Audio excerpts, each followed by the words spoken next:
அனைவருக்கும் வணக்கம். நாங்க இன்றைய பார்க்க போறது யாழ்ப்பாணம் இந்து கல்லூரியினுடைய குடியுரிமை கேள்வி பேப்பர் 2023. நானும் உங்களை மாதிரி ஒரு ஆள் தான். நானும் சில நேரம் பிழை விடக்கூடும். ஆண்டபடியா அப்படி என்ன பிழை இருந்தா நீங்கள் எனக்கு கமெண்ட்ஸில் சொல்லுங்க. அதை விட நான் இப்போ உங்களுக்காண்டி இவ்வளவு ஹார்ட் ஒர்க்கிங் பண்ணி இந்த வீடியோவை போடுறேன். மறக்காம ஒரே ஒரு லைக்கும் சப்ஸ்கிரைபும் மட்டும் பண்ணுங்க. வாங்க இந்த வீடியோக்குள்ள போவோம். முதலாவது கேள்வி, பல குடும்ப அலகுகள் ஒன்றிணைக்கப்பட்டு உருவாக்கப்பட்ட அமைப்பு. பல குடும்ப அலகுகள் ஒன்றிணைக்கப்பட்டு உருவாக்கப்பட்ட அமைப்பு எது? குடும்பம். குடும்பம் வராது. ஏண்டா குடும்ப அலகுகள் தான் சேர்ந்து உருவாகினு. சன சமூக நிலையம் அது ஒரு நிறுவனம். பாடசாலை. பாடசாலையில் எல்லா குடும்ப அங்கத்தவரும் போடணுமா? இல்லை. அதற்கான விடை என்ன? சமூகம். என்ன விடை? சமூகம். பாருங்க, இதுல போட்டிருக்கு சமூகம். இரண்டாவது விடையான சமூகம். சரியா? 3 தலைமுறைகள் அல்லது அதற்கு மேற்பட்ட குடும்ப உறுப்பினர்கள் பலரை கொண்ட குடும்பமாக கருதப்படுவது விரிந்த குடும்பம். குடும்பம் தனி குடும்பத்தை சொல்ற. தனி குடும்பம் உறவு குடும்பம். சரியா? இப்ப என்னதை விட இந்த தனி குடும்பம் இந்த மூன்றும் வராது. அப்ப இதுல விடையா என்ன? விரிந்த குடும்பம். என்ன விட? விரிந்த குடும்பம். கூட்டு குடும்பத்தின் சிறப்பம்சம் அல்லாதது. குடும்பத்தின் பலமும் சக்தியும் அதிகமாக காணப்படும். குடும்பத்தின் பலமும் சக்தியும் அதிகமாக காணப்படும். குடும்பத்தின் பலமும் சக்தியும். இப்ப கூட்டு குடும்பமா இருந்தா ஒரு ஆள்கிட்ட போய் கேட்கலாம், எனக்கு இவ்வளவு கொஞ்சம் காசு தாங்கும், அவரும் கொடுப்பார். ஏண்டா எல்லாரும் ஒரே இடத்துல சேர்ந்து வாழ்ந்து கொண்டு இருக்கணும். அப்ப என்ன? இது வரைக்கும் பார்த்தா இது ஒரு கூட்டு குடும்பம். சரியா? அப்ப பலமும் சக்தியும் என்ன? அதிகமாவே இருக்கும். மற்றது பொருளாதார தேவைகள் நிறைவேற்றிக் கொள்வது இலகுவாக இருக்கும். பொருளாதார தேவைகள் என்ன சொல்லுங்க பாப்போம். இந்த அரிசி, கச்சா, பருப்பு அதுகள் தான். சரியா? அதை நிறைவேற்றிக் கொள்றது இலகுவா இருக்கும். பிள்ளைகள் பாதுகாக்கும் பொறுப்பு தாய் தந்தையிடம் காணப்படும். பிள்ளைகள பாதுகாக்கிற பொறுப்பு தாய் தந்தையிட்ட மாத்திரம் இருக்காது தானே. அங்க இப்ப தாயும் தந்தையும் வேலைக்கு போறோம்னா அம்மம்மா பாப்பினோம், அப்பம்மா பாப்பினோம். அப்ப அதை பத்தி நாங்க சொல்லலாது. அப்ப இந்த விடதான் இப்போதைக்கு பிள்ளையா வந்திருக்கு. பிள்ளைகள் பெற்றோர்களிடம் ஏனைய உறுப்பினர்களிடம் அன்பும் அரவணைப்பும் கிடைக்கும். பிள்ளைகளும் பெற்றோரினதும் ஏனைய உறுப்பினர்களினதும் அன்பும் அரவணைப்பும் கிடைக்கும். இது சரியா இருக்கு. அப்ப இல்ல விடையே பிள்ளையா இருக்கிறதான் சரியான விட. இப்ப என்ன விட? பிள்ளைகளை பாதுகாக்கும் பொறுப்பு தாய் தந்தையிடம் காணப்படும். இதுதான் சரியான விட. இங்க பாருங்க, பிள்ளைகளை பாதுகாக்கும் பொறுப்பு தாய் தந்தையிடம் காணப்படும். அடுத்த கேள்விக்குள்ள போவோம். இந்த கேள்விக்கு விட தெரிஞ்ச ஆக்கள் உங்களோட கமெண்ட்ஸ்ல டைப் பண்ணுங்க. இது உங்களுக்கான கொஷன் கேள்வி. சரியா? இதற்கு தெரிஞ்ச ஆக்கள் கமெண்ட்ஸ்ல மறக்காம டைப் பண்ணுங்க. இந்த கேள்வியை நான் உங்களுக்காண்டி ஒருக்கா வாசிச்சு விடுறேன். அன்னை சொற்கேட்க வேண்டும், தந்தை ஆணைக்கிணங்க நடக்க வேண்டும் எனும் பாடலை பாடியவர் யார்? வாணிதாசன், கண்ணதாசன், சுத்தானந்த பாரதியார், சரவணா கையும். யார் பாடுன்றத கமெண்ட்ஸ்ல டைப் பண்ணுங்க. அடுத்தது 5வது கேள்வி. நாட்டுக்கு பொருத்தமான நற்றசையை முறையாக கலை திட்டத்தினூடாக வளர்த்தெடுக்கும் நிறுவனம். நற்றசையை வளர்த்தெடுக்கிற கோவில் வருமா? கோவில் சமய ரீதியான அறிவை பெற்றுக்கொள்றதுக்கான ஒரு இடம். நூல் நிலையம் எங்களோட இத வளர்க்கறதுக்கான இடம். ஆனா நிறுவனம் இல்ல, அதோட நிலையம், நூல் நிலையம். பாடசாலை, பாடசாலை ஒரு நிறுவனம். சரியா? சமூக மன்றம், சமூக மன்றம், சமூக மன்றம் ஒரு மன்றம். அப்ப இதுல வர வேண்டிய எப்படி என்ன சொல்லுங்க பாப்போம். கோவில் வருமா? நூல் நிலையம் வருமா? பாடசாலை வருமா? சமூக மன்றம் வருமா? யோசிங்க பாப்போம். என்ன விட? மூன்றாவது விடையான பாடசாலை. இங்க பாருங்க போட்டிருக்கு பாடசாலை. சரியா? குற்றங்கள் புரிந்தவரை அடையாளம் காண்பதற்கு நடாத்தப்படும் பரிசோதனை. குற்றங்கள் புரிந்தவரை அடையாளம் காண்பதற்கு நடாத்தப்படும் பரிசோதனை UFR பரிசோதனை. எங்கேயும் கேள்விப்பட்டிருக்கீங்களா? நான் கேள்விப்பட்டது இல்லை. உங்களுக்கு இதுல என்ன கேள்விப்பட்ட தெரிஞ்சிச்சுன்னா கமெண்ட்ஸ் பண்ணுங்க. TSH பரிசோதனை நான் கேள்விப்பட்டது இல்லை. FBC பரிசோதனை நான் கேள்விப்பட்டது இல்லை. ஆனால் நாலாவது இதான DNA பரிசோதனை நான் கேள்விப்பட்டிருக்கிறேன். DNA என்ன சொல்லுங்க பாப்பா? இப்ப ஒரு ஆளுக்கு எல்லாருக்கும் வேறுபட்டு காணப்படும். ஆனா ஒரே உறவுகள், இப்ப தம்பி தங்கச்சி, நானும் என் தங்கச்சியும் அப்படின்ற ஆக்களுக்கு ஒரே DNA இருக்கும். அதை வச்சு கொஞ்சம் இலகுவா ஆட்கள அடையாளத்தை நாங்கள் கண்டுபிடிக்கலாம். சரியா? அப்ப அதுக்கான விட என்ன? DNA பரிசோதனை. இங்க பாருங்க DNA பரிசோதனை, DNA பரிசோதனை என்று போட்டிருக்கு. அடுத்த கட்புல சுவைப்புல சாதனங்களில் ஒன்று அல்லாது வானொலி வெறும் நிலையான தொலைபேசி வராது. பத்திரிகை அது நாங்கள் வாசிக்கும் போது உங்களுக்கு அந்த செவிப்புலம் என்ற அந்த இது வந்து உருவாகும். அப்ப இதுக்குள்ள என்ன இன்வால்வ் ஆகும்? பத்திரிகையும் இன்வால்வ் ஆகும். தொலைக்காட்சி அதுவும் வராது. ஆனா கட்புல செவிப்புல சாதனங்கள்டா கட்புலம்டா கண், செவிப்புலம்டா செவி. இப்ப கண்ணால் நாங்க பாக்குறது அதுதான் கட்புலம் என்றின. அதை செவியால் நாங்கள் கேட்கிறது அதுதான் செவிப்புலம் என்று சொல்றீங்க. சரியா? அப்ப இதுல நாங்கள் வானொலியில என்னத்தை கேட்கிறோம்? கட்புலத்தை மட்டும், கட்புலம் இல்ல செவிப்புலத்தை மட்டும்தான் நாங்கள் கேட்கிறோம். சரியா? இப்ப இதற்கான விட என்ன? வானொலி. இங்க பாருங்க இதுல வானொலி என்ற இல்ல வானொலி தான். சரியா? விட ஓய்வை பயனுள்ள வகையில் கழிக்க நாம் மேற்கொள்ள வேண்டிய முக்கியமான செயற்பாடு யாது? ஓய்வை பயனுள்ள வகையில் கழிக்க நாம் மேற்கொள்ளும் வேண்டிய செயற்பாடுகள், முக்கிய செயற்பாடு யாது? இப்போ உங்களுக்கு ஒரு 10 நிமிஷம் டைம் இருக்கு. சரியா? உங்களோட சொந்தக்காரர் வீட்டை நடந்து போகவே ஒரு 10 நிமிஷம் செல்லுமென்று வச்சுக்கொள்ளுங்க. அப்ப போய் அங்க என்ன பயன்? ஒரு பயனும் இல்லை. நண்பர்களுடன் நிறையாடுதல். ஏன் அந்த தேவையில்லாத அலம்பல் வேலை? வகுப்புல பேசாம இருந்து ஒரு புத்தகத்தை எடுத்து வாசிக்கலாம் இல்ல? புத்தகத்தை வாசித்தா எங்களோட அறிவுக்கு நல்லது. உங்களோட மூளை வளர்ச்சி அடைகிறதுக்கான ஒரு செயற்பாட்டையும் அது மேற்கொள்ள பார்க்கும். சரியா? திரைப்படம் பார்த்தல். திரைப்படம் பார்த்தல்ன்றது ஒரு பொழுதுபோக்கு. ஆனா ஓய்வை பயனுள்ள வகையில் கழிக்கிறதுக்கு திரைப்படம் பார்த்தல் உதவாது. சரியா? அப்ப இதுல என்ன விட வரும்? சிறந்த நூல்களை வாசித்தல். சிறந்த நூல்களை எங்களை வாசிக்க எங்களோட ஒவ்வொரு மைண்ட் செட்டும் அப்படியே திறக்கும். நாங்க அது செய்யணும், இது செய்யணும், இப்படி வரணும், அப்படி வரணும்ட்டு. இப்ப கொஞ்சம் பேருக்கு டாக்டர்ன்ற இது இருக்கும், இன்ஜினியர்ன்ற இது இருக்கும். அப்படியே அவள் வாசிக்கத்தான் அவள் உலகத்துல இருக்கிற எல்லா விடயங்களையும் அறியத்துறாங்க. அவள் கிணத்துக்குள்ள இருந்த தவளை மாதிரி அப்படியே இருக்க மாட்டேன். சரியா? அப்ப புத்தகம் வாசிப்பவன் தான் வாழ்வில் பூரணமடைகிறான். சரியா? அதற்கான விட என்ன? சிறந்த நூல்களை வாசித்தல். இப்ப சிறந்த நூல்களை வாசித்தல். சரியா? அடுத்த 9வது கேள்விக்குள்ள போவோம். பின்வரும் கிராமிய விளையாட்டுகளில் ஒன்று. பின்வரும் கிராமிய விளையாட்டுகளில் ஒன்று என்ன சொல்லுங்க பாப்போம்? கூடப்பந்து. கூடப்பந்து கிரவுண்ட்ஸ்ல வடிவா என்ன போட்டு விளையாடுறது. மேசப்பந்து. மேசப்பந்துங்க சொல்லுங்க பாப்போம். அந்த டென்னிஸ், டேபிள் டென்னிஸ் என்றுவீனா அந்த ஒரு குட்டி நெட் ஒன்று இருக்கும். அதுல அந்த போலை போட்டு போட்டு போட்டு போட்டு அடிக்கிற பார்த்துருப்பீங்களா? பார்த்துருக்குறீங்களா? அது என்னண்டா ஒரு செவ்வாய் இது மாதிரி இருக்கும். ஒரு கடை இதுல ஒரு சின்ன நெட் ஒன்று கட்டியிருக்கோம். ஒரு பாய்ச்சல் பாஞ்சு அங்கால போல் போகும். அந்த போலை என்னடால் அடிக்கணும். அங்கால இப்படி இப்படி போகும். யார்கிட்ட கடைசியா முட்டுதோ அவையல் அவுட்டு. அப்படிதான் இது மேசப்பந்துன்றது விளையாடுறது. சதுரங்கம், செஸ் எல்லாருக்குமே தெரிஞ்சிருக்கும். செஸ்ல இப்ப தமிழர்களாகிய பல பேரு தங்களுடைய சாதனையை படைச்சு கொண்டிருக்கிறார்.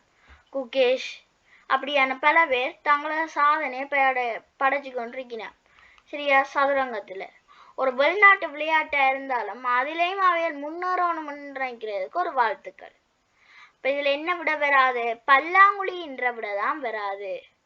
எமது உள்ளத்தில் ஏற்படும் எண்ணங்கள் உணர்வுகளை எவ்வாறு அழைப்பர்? கவலை. கவலையில என்னென்ன ஏற்படும்? புன்னகையும் கோபமும் ஏற்படும். அப்ப கவலை மட்டும் எங்களோட உடம்புல எங்களோட முகத்துல ஏற்படாதானே? புன்னகை ஏற்பட்டா கவலையும் கோபம் ஏற்படும் தானே எங்களோட முகத்துல. அப்ப என்ன? புன்னகையும் வராது. யோசிச்சு பாருங்க, கவலையா இருக்கிறோம், கவலையா மட்டுமா நாங்கள் இருந்து கொண்டே இருப்போம்? இல்ல, ஒரு சிரிப்பு ஒரு கோபம் என்னென்றாலும் ஒரு வரத்தான் செய்யும். சரி, அப்ப சிரிச்சு கொண்டே இருக்கிறோம். அடுத்த நாள் பார்த்தா ஒரு என்னோட சொல்ற ஒரு பெரிய பிரச்சனை. அப்ப உங்களுக்கு கவலையா இருக்குமல்ல? அதை விட அந்த பிரச்சனையை தொடக்கி விட்டால் எவ்வளவு கோபமா இருக்கும். யோசிங்க. கோபத்துக்கு வந்தா இப்ப அந்த ஆனந்த கண்ணீர்ன்னு சொல்லுவாங்கல்ல, அது மாதிரிதான் இந்த புன்னகையும் கவலையும். சில பேர் அதை பெருமையா நினைப்பினம், சில பேர் அப்படி இப்படி அப்படி இப்படின்னு எல்லாருமே அது ஒரு என்னன்னு சொல்ற ஒரு அந்த ஒரு ஆனந்த கண்ணீர்ன்ற ஒரு ஆனந்தத்தால வார கவலை மாதிரி. சரியா? அதற்கானபடி என்ன? மனவழிச்சி. மனவழிச்சின்றதான் இதுல பொருத்தம் இல்லாம வருது பாருங்க. மனவழிச்சி. அடுத்த 11வது கேள்விக்குள்ள போவோம். உங்கள் தந்தையின் சகோதரியின் மகள் உமக்கு என்ன உறவு முறையாகும்? எங்கட அப்பாண்ட அக்காண்ட பேர் தர்ஷினி. அப்ப அவ என்ன செய்வான்டா, அவளுக்கு ஒரு மக இருக்கிறா. அவன் என்ன கூப்பிடுறான்? நான் கீர்த்தி மச்சாள். அப்ப அந்த மச்சாள் என்ற ஒரு உறவு முறை ஒன்று வருது. அதுல பாருங்க, அந்த மச்சாள் என்ற ஒரு உறவு முறை ஒன்று வருது. அப்ப எங்கட தந்தையின் சகோதரியின் மகளை நாங்கள் என்னென்று அழைப்போம்? மச்சாள் என்று அழைப்போம். அப்ப அதற்கானபடி என்ன? மச்சாள். அடுத்தது, சிறிய தந்தையை குறிக்கும் சொல்லல்லாதது. சித்தப்பா. எல்லாரும் வளமையா சொல்றது. சாச்சா. சாச்சான்னு சின்ன பிள்ளைகள் சாச்சா வாங்கோ சாச்சா வாங்கோ கூப்பிடுவீங்க. மாதிரி சின்னப்பாண்டாலும் சின்ன அப்பா தான். சரியா? அப்ப இதுல என்ன விட பொருந்தாதுன்னு நீங்க நினைக்கிறீங்க? சித்தப்பா பொருந்தது, சாச்சா பொருந்தது, சின்னப்பா பொருந்தது, தொட்டப்பாண்டா உங்களுக்கு யாருன்னு தெரியுமா? தொட்டப்பாண்டா அந்த தேவாலயங்கள்ல ஞானஸ்தானம் கொடுக்கிறவர். அவர் என்னண்டா, தேவாலயங்கள்ல ஞானஸ்தானம் கொடுக்கிறவர். தங்களை இயேசுவை அருளை செய்யுமாறு வேண்டி நிற்கிறவர். சரியா? இப்படி பார்க்கும்போது என்னண்டா, அவர் தொட்டப்பான்ற அந்த விடதான் பிள்ளையா வரும். அப்ப அதற்கான சரியான விட என்ன? தொட்டப்பா. ஏண்டா அல்லாதன்ற ஒரு இதொன்று கேட்டிருக்க. அப்ப அதற்கான விட என்ன? தொட்டப்பா. பின்வரும் அழகியல் செயற்பாடு அல்லாதது: சித்திரம் வரைதல், நாடக பிரதி எழுதுதல், முத்திரை சேகரித்தல், இசைக்கருவிகளை இசைத்தல். என்ன விட வராது? சித்திரம் வரைதல் அழகியல் செயற்பாடு, நாடக பிரதி எழுதுதல் அழகியல் செயற்பாடு, இசைக்கருவி இசைத்தல் அழகியல் செயற்பாடு. ஆனா முத்திரை சேகரித்தல் அழகியல் செயற்பாடா? இல்ல. அப்ப என்ன? முத்திரை சேகரித்தல். பாருங்க, முத்திரை சேகரித்தல் இங்கால இந்த மரப்பட்டுட்டு சாரி பாத்தீங்கன்னா, அடுத்த கேள்வி. கோள்களங்களில் அடைக்கப்பட்ட பொருள்கள் வாங்கும்போது பிரதானமாக கவனிக்க வேண்டிய விடயம் எது?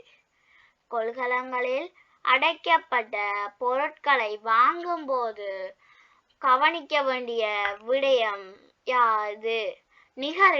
நிகரிட ஒரு 100க்கு ஒரு 75% கவனிக்க வேண்டும்.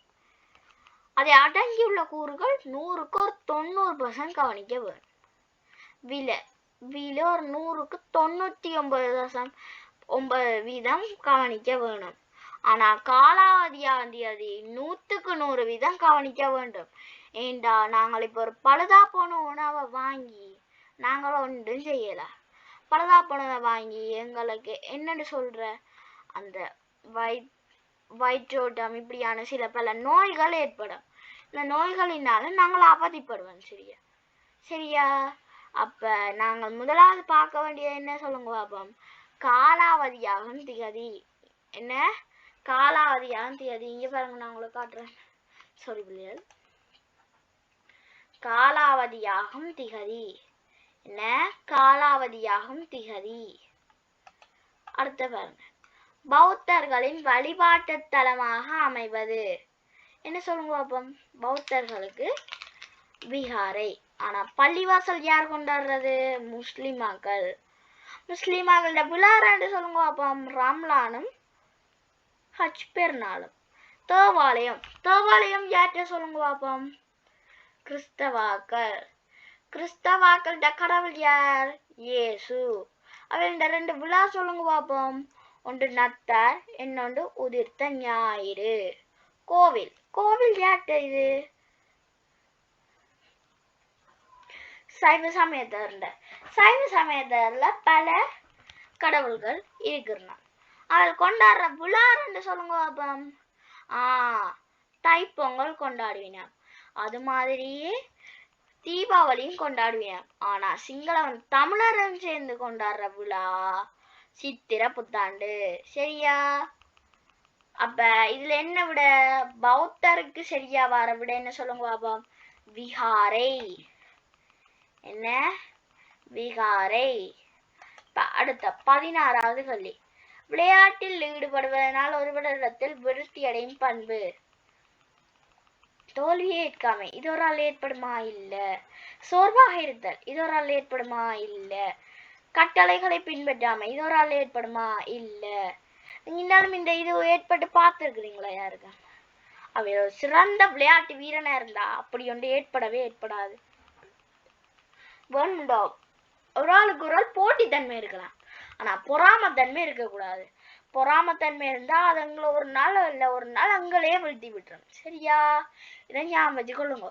தலைமைத்துவத்திற்கு மதிப்பளித்தல் தான் எப்பவுமே ஒரு குரூப்ல இருக்க வேண்டிய விடயம். சரியா?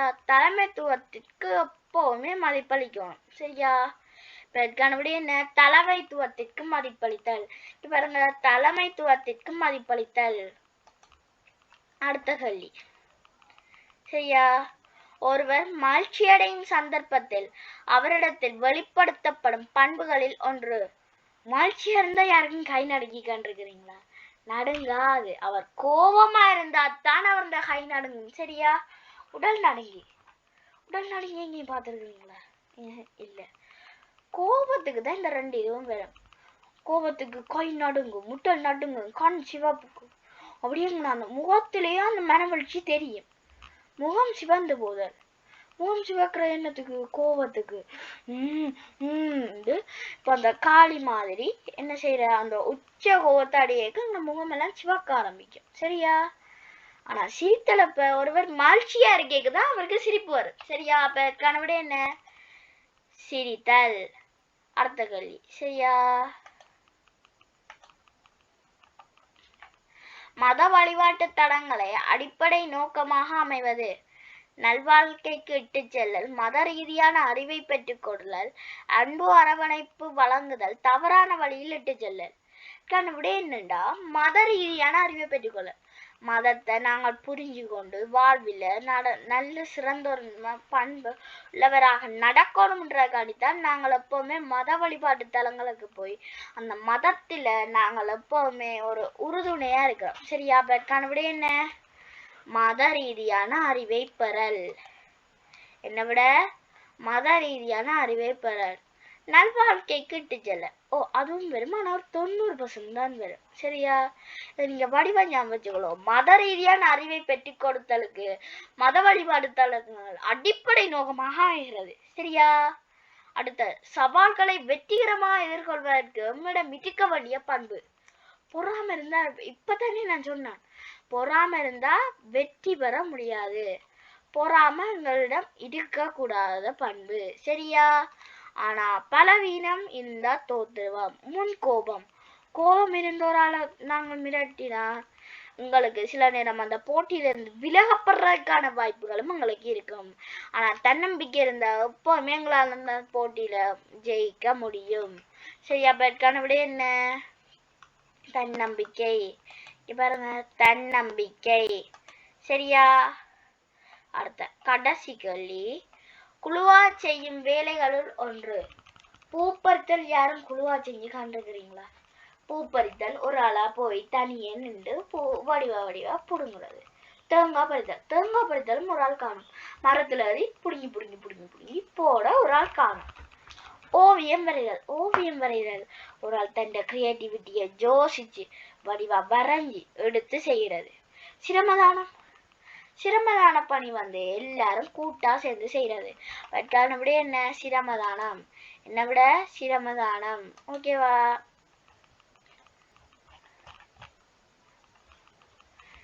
பிள்ளைகள், நான் உங்கள்கிட்ட திரும்ப கேட்டுக்கொள்றேன். நானும் உங்களை மாதிரி ஒரு ஆள் தான், சரியா? அப்ப சில நேரம் நானும் சில பிள்ளைகள் விட வாய்ப்பு இருக்கு. அதை நீங்கள் எனக்கு கமெண்ட்ஸ்ல சொல்லுங்க. அதை விட நான் உங்களுக்காண்டி இவ்வளவு ஹார்ட் ஒர்க்கிங் பண்ணி வீடியோ போட்டிருக்கிறேன். மறக்காம ஒரு லைக்கும் சப்ஸ்கிரைபும் பண்ணுங்க. நான் உங்களுக்கான அந்த கேள்விக்கான விடையை நீங்கள் தேடி அறிஞ்சு கமெண்ட்ஸில் சொல்லுங்க. அடுத்த வீடியோவில் உங்களை சந்திக்கும் வரை நான் உங்கள் HT லிட்டில் மாஸ்டர். தேங்க்யூ.